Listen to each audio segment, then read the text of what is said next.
Is a fragment less than a whole? In most areas of life, this would be a stupid question. Half an apple is obviously less than a whole one. A twig is obviously less than a tree. In art, however, the answer is less obvious. Take the Venus de Milo, for instance. If someone found the arms of the Venus de Milo tomorrow, would it improve the sculpture? Do you think people would like it more or less with the arms reattached?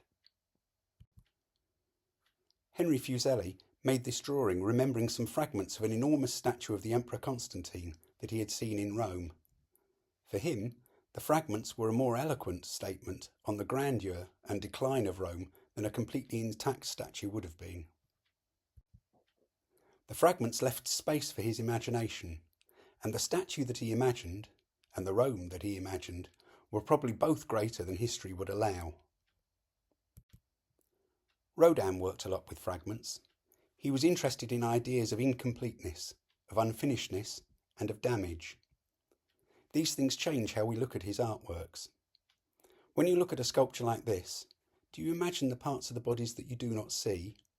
Or do you see this as a completed thing? There's no definitive answer to this question, and different people will look at the sculpture in different ways.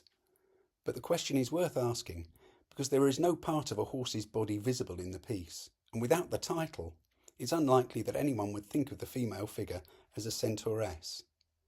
So, does the fragment that we see lead us to imagine a whole that is greater than it? Rodin would have modelled the two figures in clay and then cast them in plaster. The figures would probably have been made separately, perhaps years apart, and later brought together by Rodin to create something new.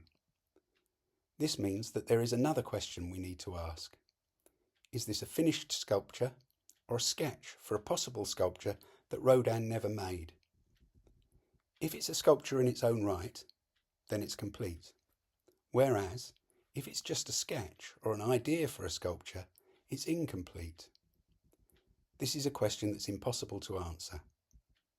Nowadays, the object will be displayed and looked at as a sculpture in its own right, but we will never know whether or not Rodin saw it that way.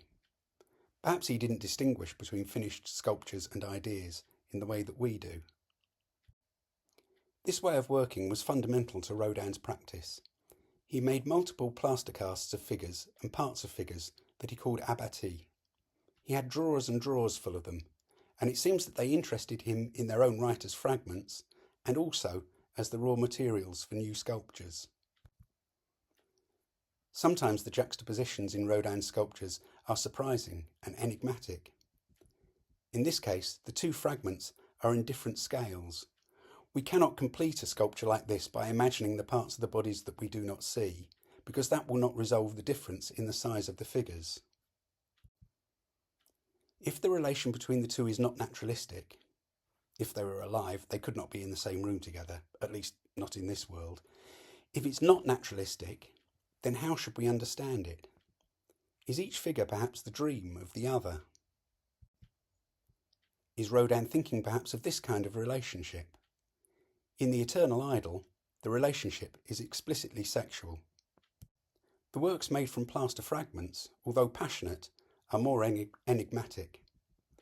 Again, it's worth comparing the finished marble with the plasterworks and asking yourself how their fragmentary condition affects the sense of desire that they express.